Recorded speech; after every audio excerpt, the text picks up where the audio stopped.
Welcome to Purr Wag, Berkshire Humane Society's award-winning cable television show. My name is John Peralt. I am the executive director, and I'm also today's host. And today's guest is Mary Koncel, and Mary's not only here today to talk about wild horses and burros. Mary's actually our new humane educator over at the Berkshire Humane Society. So welcome, Mary. Thank you so much, John. You never thought that you'd be sitting in front of a camera a few weeks into your new job Never, talking about horse and ever. burros. Well, I'll tell you a little secret before we begin. Is that originally when I was interviewing you and we were sitting there talking, I saw the passion that you had for this subject, and automatically, immediately, I thought, no matter what, we'll have to get her for one of our Purr Wag cable television shows. So to get started, what I think we maybe want to tell our viewers out there, Mary, is how did you get hooked on wild horses and burros? Well, it's a little bit of a story. About maybe 20, 25 years ago, I was a newspaper reporter for the Daily Hampshire Gazette, and I heard that the Bureau of Land Management was bringing some wild horses to Whately, Massachusetts for an adoption fair. And being the horse person that I was, I insisted that I cover this story. And while I was interviewing people, I felt in some cases the people who were adopting, they were going to be giving good homes to these horses. And in other cases, I kind of wondered. So, you know, I just, for many, many years, I kind of kept that thought in mind and skip ahead about another 20 years. And I decided to look for a second career. I thought it was time to leave my first job. And I ended up enrolling in the Masters in Animals and Public Policy program at Tufts Vet School. And we have to do a final project that involves original research. So I found out when I started doing my lit review that nobody had ever done any follow-up studies on wild horse adoption. So I had the opportunity to find out what was happening to these wild horses. And I ended up doing a study of, I think it was 38 adopters in New England who had adopted over a 10-year period. And I ended up getting some answers. And then I have to say I became quite passionate or obsessed, depending how you look at it. Passionate. Passionate is, yes, the key word. So now I'm continuing to do research on wild horse adoption. I'm an adjunct clinical instructor with the Center for Animals and Public Policy, which gives me the opportunity to pursue grants and to continue my research, which is really important because these are amazing animals. Absolutely. So let's talk a little bit about that today. And one of the big subjects we should probably mention is the BLM, the Bureau of Land Management. Right. Who are they? The Bureau of Land Management is under the Department of the Interior, and they are responsible for managing our public range lands. But they were also given the responsibility to protect and manage wild horses in 1971 when the Wild Free-Ranging Wild Horse and Burro Act was enacted. And as a result of that, they're responsible for taking care of these wild horses that are found in 10 states out west. And let's talk a little bit now about the Wild Horse and Burro Adoption Program, because that's what you've done your research on. Right. And can you tell us a little bit about that? We know that the Bureau of Land Management oversees it. Right. So what is it? Well, what it is the Bureau of Land Management or the BLM, is mandated to protect and manage wild horses. But they're also mandated to protect the rangelands. So in order to strike that balance, they believe that they have to remove excess wild horses.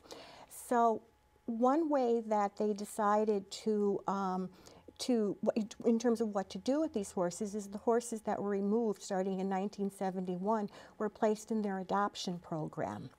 And the horses are generally available. The program continues today.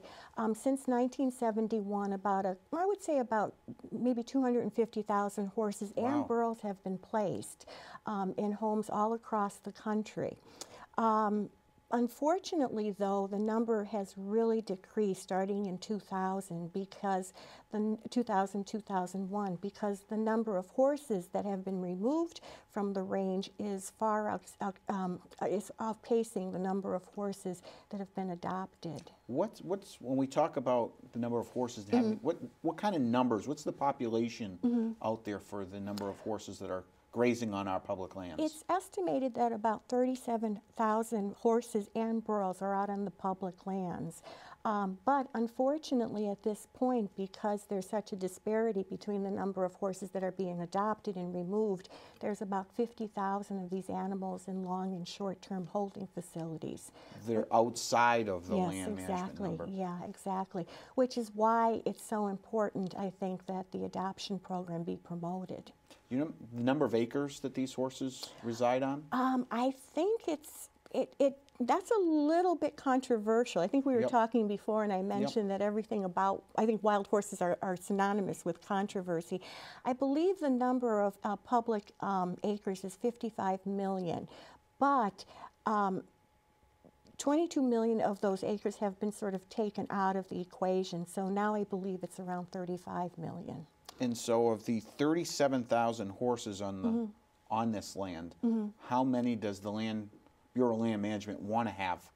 I think they want to get them down to 22,000, which Okay. means that another 11,000 are likely to be removed. So that's a large population. It is. It And when is. I was doing a little bit of research, I I'm glad found you that did. one of the things I read was that if they didn't do anything with the horses, within 4 years, the number of horses would double. That's 4 what years, some what this people research. believe. Other people say that that's a little bit of an exaggeration. But one of the things that's happening is that there is contraception for some of the mares, PCP. And I think last year about 18 or 1900 mares were contracepted, and with pretty good results. It's a 1 or 2 year protection, and that's hoping to reduce the number of horses. Which would reduce the number of having to be taken away Exactly. in order to be found homes for. Exactly. Now, the other thing I didn't realize in reading a little bit about it, up to date on it, was that there's really no natural predators for the burros and the horses. Very few of them, yeah. I think that mountain lions were generally the primary predator, maybe wolves, but it's very difficult, I think, for that to be the only means of control. And the belief, according to the Bureau of Land Management, is that the wild horses degrade the land, riverbanks, which is why they need to be removed.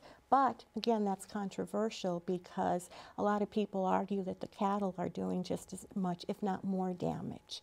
So it's a balancing act. The Bureau of Land Management has a multiple use mandate, which means that they have to accommodate not only the wild horses, but the cattle, but other wildlife that Right.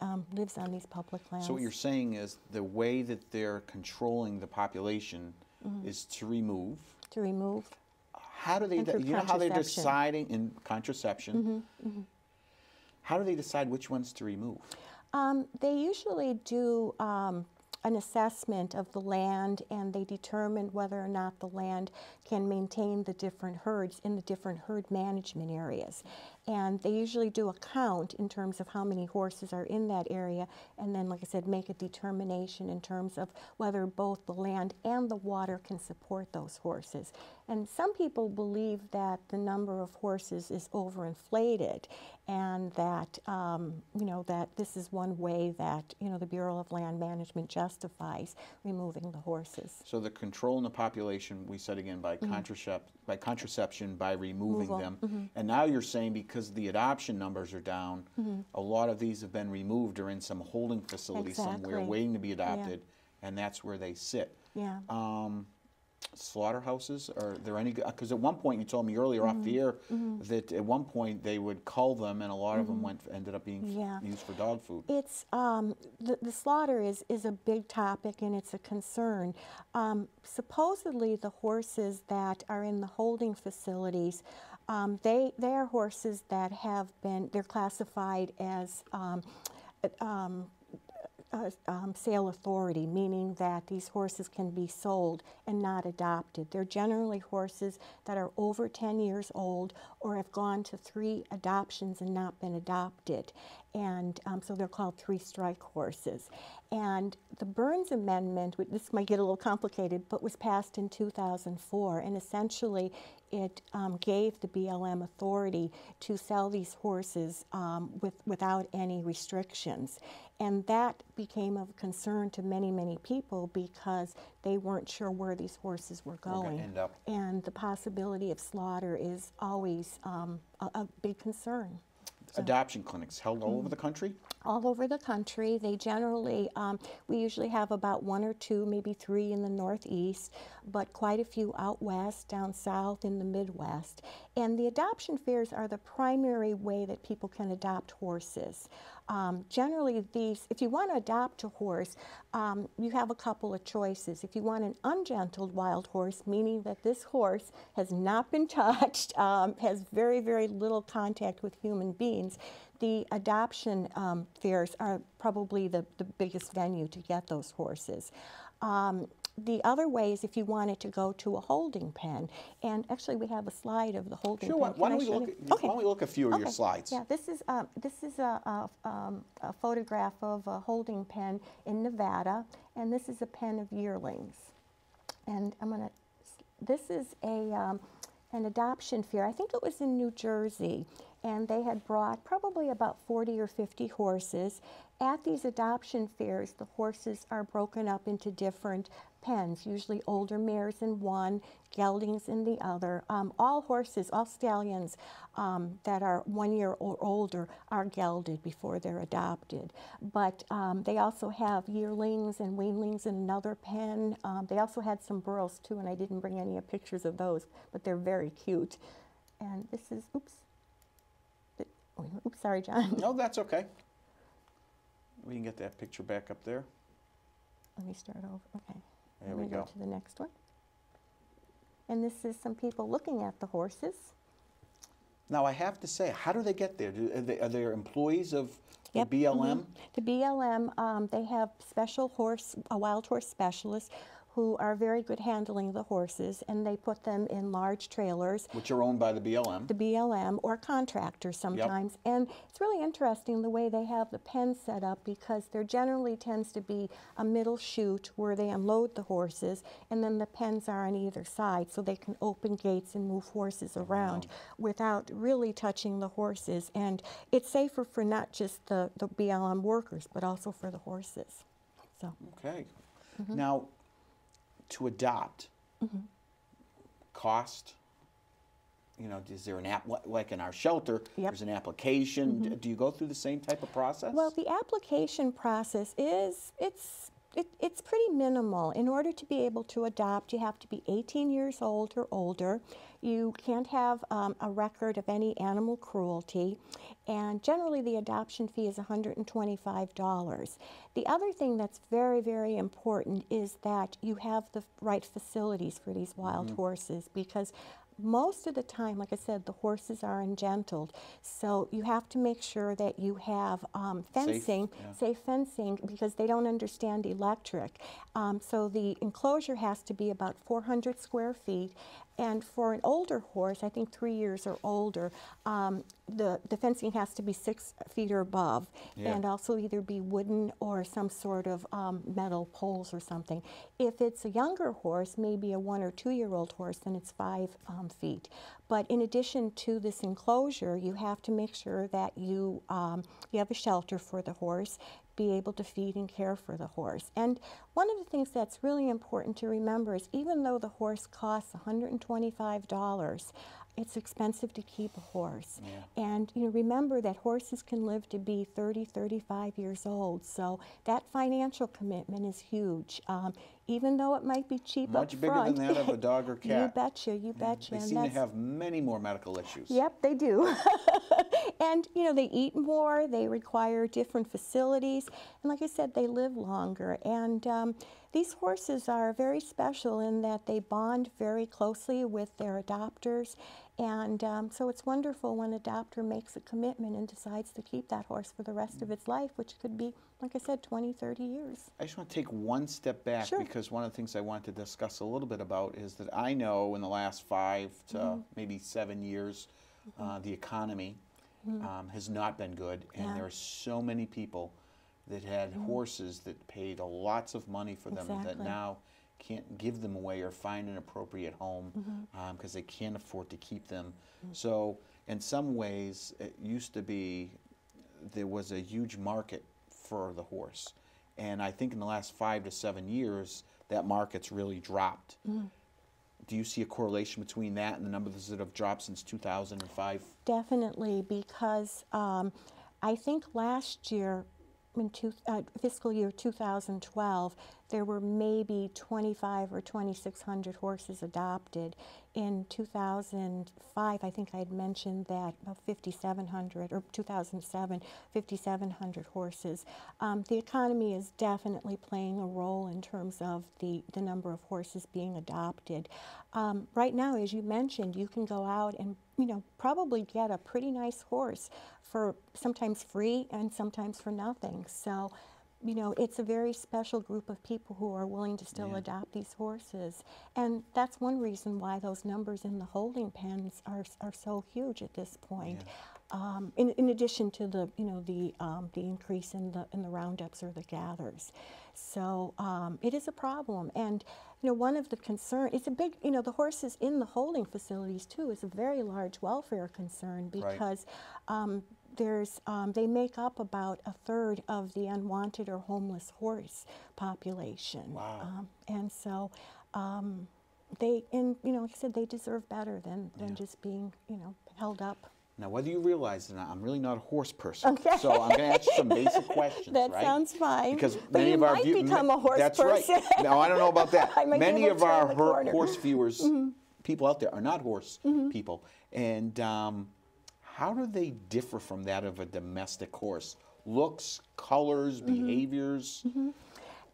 Generally, in terms of their physical presence, they tend to, depending on where they're gathered from or rounded up from, they generally are a little bit smaller. They tend to be about 14 to 14.2 hands. And Nevada, So a little bit bigger than a pony, or pony size. a little. Yeah, well, ponies 14.2 or under, so they tend to be kind of hovering around that place. Nevada is one of the 10 states that has wild horses, and they have 50% of them. 50% of all the wild horses are located in Nevada. And a lot of the horses do come from Nevada. And different areas do tend to have different types of horses to some degree. But generally, a lot of the wild horses, like I said, are smaller. They tend to be bays, blacks, or chestnuts, meaning mostly browns and blacks. Reds. Yeah, and reds, kind of a reddish, sorrel color. But there are some areas, like in California, where the horses tend to be a little bit bigger, and maybe anywhere from 14 to 16 hands. And they also tend to have more color, pintos, palominos, duns. And it was funny, when I did my study for the wild horse people in New England, one of my adopters told me his horse was 16 hands. And I thought, no, because horse people tend to exaggerate. Well, it turned out that I ended up meeting him, and sure enough, this horse was 16 hands. And so they do come bigger. But for the most part, like I said, between 14, 14.2, 15 is a little bit bigger. One of it's in terms of, I think wild horse people do see them as being different than domestic horses. I think they tend to be sturdier, because that whole survival of the fittest. Yeah. Their hoofs are very, very strong. They're almost like rocks, and very often you don't need to shoe them. Conformation, they do come in different, kind of body types, that sort of thing. But I think that what really distinguishes wild horses from domestic horses, and I hope this isn't too much of a generalization, is that they are very intelligent, and they I also. think there's a little bias there. They are, no.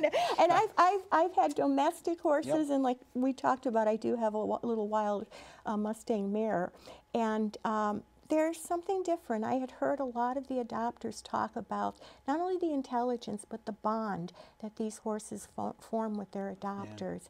And it's there. I love all my horses dearly, but, and I feel like they live in our backyard, so we're very close. But Rain, our Mustang, she, there's something a little different. She really values that human contact. And it makes sense, because when horses are in the wild, they need other horses for not only protection, you know, but to exist. They need that trust. So if other horses aren't there, I think it transfers over to the person who adopts them, the lucky person who adopts them. What do most people use them for? All different things, John. They're out in the Northeast. A lot of people use them for trail riding, sometimes just for pleasure, but also for competitive trail riding, because again, they're very sturdy. Another characteristic is they have good endurance, but people use them for Western pleasure, for jumping, for dressage, for driving. Out west, a lot of people were adopting are adopting. They're using them as working horses on the ranch for reining, for just gathering cows. And what's interesting too is a number of organizations are looking at wild horses as therapy horses for all different populations, including at-risk youth, for returning veterans, for women in transition. What they're finding is that people who experience difficulties often bond with these horses because of their background. Right. And so there's some really neat programs that are using them. They're used on the Border Patrol. Yep. Yeah. And one of the interesting things is when I was doing a little bit of research, I found out was that there were 10 states in the West, and Texas was not one of them. But you said that Texas is the biggest adoption state. Exactly, exactly. They're very, very interested in them, have a huge respect for them. And like I said, out there they tend to be more working horses, but also companion animals too. Okay. So. And we don't want to forget about the burros, because the burros are much less in numbers. Yes, yeah. But they are out there too needing.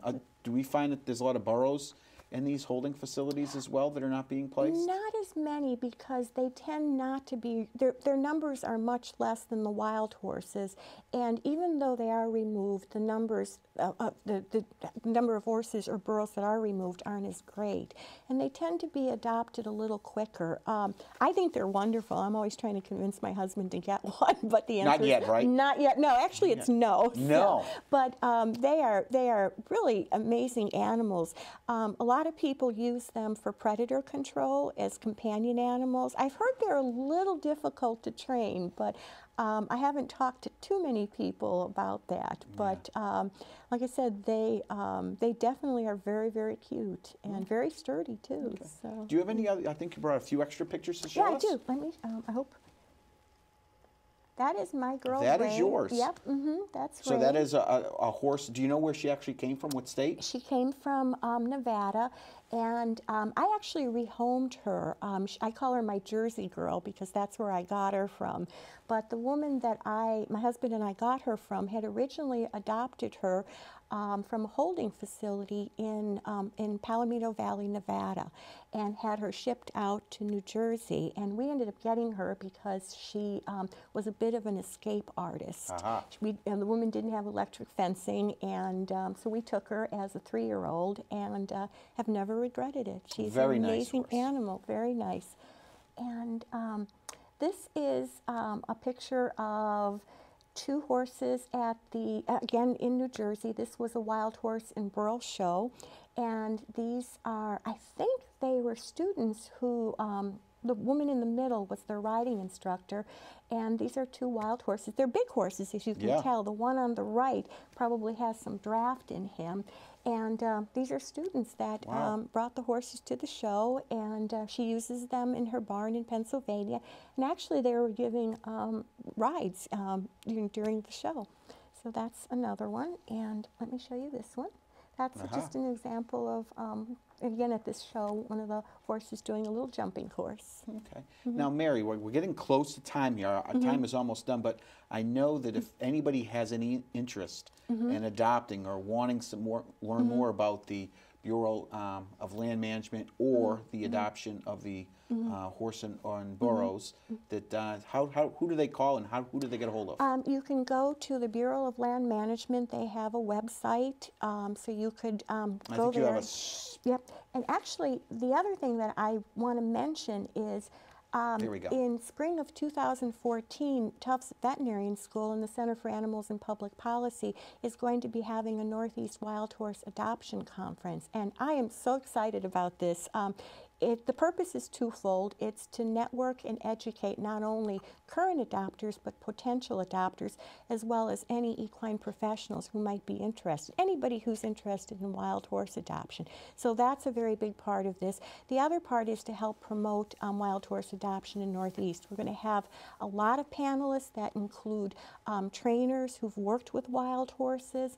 We're going to have adopters, a panel of adopters, so they can talk about their experience. We're going to have another roundtable, again, discussing ways to promote wild horse adoption. It's going to be a 2-day conference, and Saturday and Sunday morning will be the panels. But Sunday afternoon, we're going to have a meet and greet of local Mustangs, so you can come to that, John. And also, you're really working on me. I know. I'm going to wear you down. down.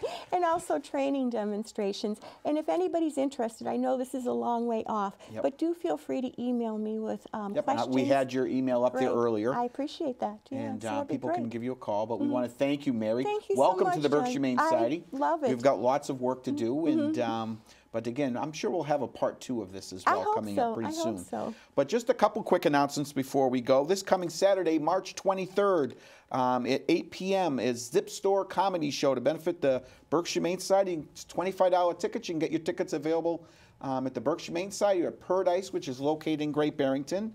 Our annual radiothon is coming up April 2nd from 6 a.m. to 6 p.m. at WPE 95.9 and WSBS. You can hear any song you want for just $20.